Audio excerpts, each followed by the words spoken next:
Sistem kerja jantung. Apa sih jantung itu? Jantung adalah organ vital yang berfungsi sebagai pemompa darah untuk memenuhi kebutuhan oksigen dan nutrisi ke seluruh tubuh. Jantung berjumlah satu buah. Materi pada hari ini yaitu anatomi sistem jantung, sistem kerja jantung, dan penyakit jantung. Yang pertama ada anatomi sistem jantung. Atrium kanan berfungsi menerima darah yang berasal dari seluruh bagian tubuh yang mengandung karbon dioksida dan membawanya ke ventrikel kanan. Sedangkan ventrikel kanan berfungsi menerima darah dari atrium kanan dan dipompakan ke paru-paru melalui arteri pulmonalis. Yang kedua ada atrium kiri yang berfungsi menerima darah dari organ paru-paru yang mengandung oksigen kemudian membawanya ke ventrikel kiri. Sedangkan ventrikel kiri berfungsi menerima darah dari atrium kiri dan membawanya ke seluruh tubuh melalui aorta.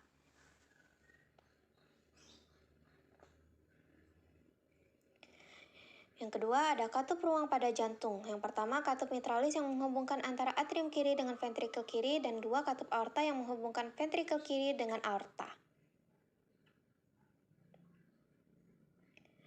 Yang ketiga ada katup triskupidalis yang menghubungkan antara atrium kanan dengan ventrikel kanan, dan keempat katup pulmonalis yang menghubungkan antara ventrikel kanan dengan arteri pulmonalis.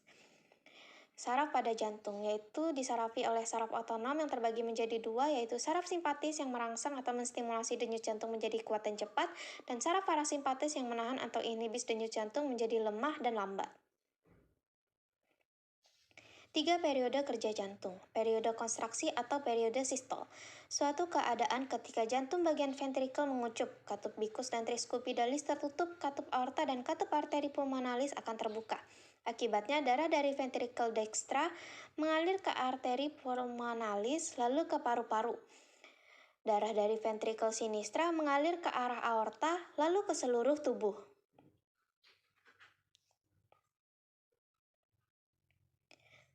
Lalu ada periode istirahat. Pada waktu antara periode konstraksi dan dilatasi, jantung akan berhenti 1/10 detik. Pada waktu istirahat, jantung akan mengucup sebanyak 70-80 kali per menit. Pada tiap konstraksi, darah akan mengalir ke aorta sebanyak 60-70 cc. Lalu ada sifat otot jantung. Jantung memiliki otot, yaitu otot jantung. Di dalam otot ini terdapat jaringan khusus yang dapat menghantarkan listrik. Jaringan ini memiliki beberapa sifat, di antaranya yaitu otomatisasi yang menimbulkan impuls atau rangsangan secara spontan, irama atau ritmis, pembentukan rangsangan yang teratur, daya konduksi, kemampuan menghantarkan listrik ke seluruh bagian otot jantung, dan daya rangsang, kemampuan bereaksi terhadap rangsangan. Dan yang kedua ada sistem kerja jantung.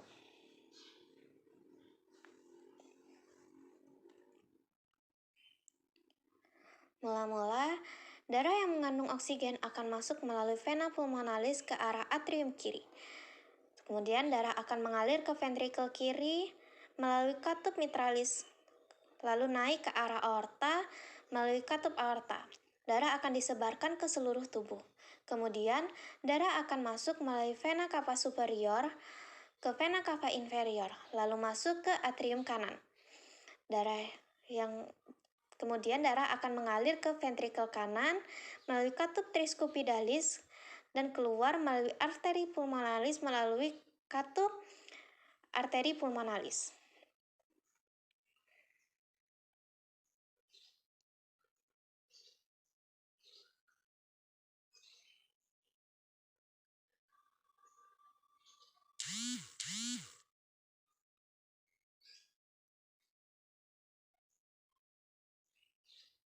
Dan yang ketiga ada penyakit yang menyerang jantung. Pertama, penyakit jantung koroner terjadi ketika pembuluh darah arteri yang mengalir darah ke jantung mengeras dan mengalami penyempitan.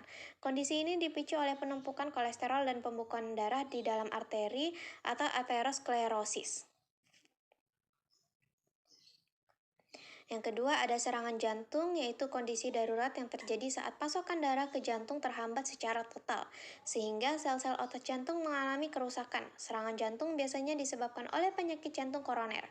Ketiga ada aritmia, yaitu gangguan pada irama jantung. Irama jantung pada penderita aritmia bisa terlalu cepat, terlalu lambat, atau tidak beraturan. Aritmia terjadi ketika rangsangan listrik yang mengatur detak jantung terganggu, sehingga jantung tidak bekerja dengan baik. Yang keempat ada kardiomiopati, merupakan gangguan pada otot jantung. Kondisi ini menyebabkan kelainan pada bentuk dan kekuatan otot jantung, misalnya otot jantung menjadi lebih besar dan kaku sehingga tidak dapat memompa darah ke seluruh tubuh dengan baik. Yang kelima ada gagal jantung, merupakan kondisi jantung yang terlalu lemah untuk memompa darah ke seluruh tubuh. Bila berlangsung dalam jangka panjang, gagal jantung dapat memicu komplikasi serius yakni henti jantung, edema paru, gagal hati, dan gagal ginjal. Yang kelima ada endokarditis, merupakan infeksi pada jaringan ikat yang melapisi dinding jantung dan katup jantung. Infeksi ini terjadi ketika kuman dari bagian tubuh lain, seperti mulut dan kulit, masuk ke dinding jantung melalui aliran darah. Thanks for watching. Semoga materi pada hari ini dapat bermanfaat. Bye-bye.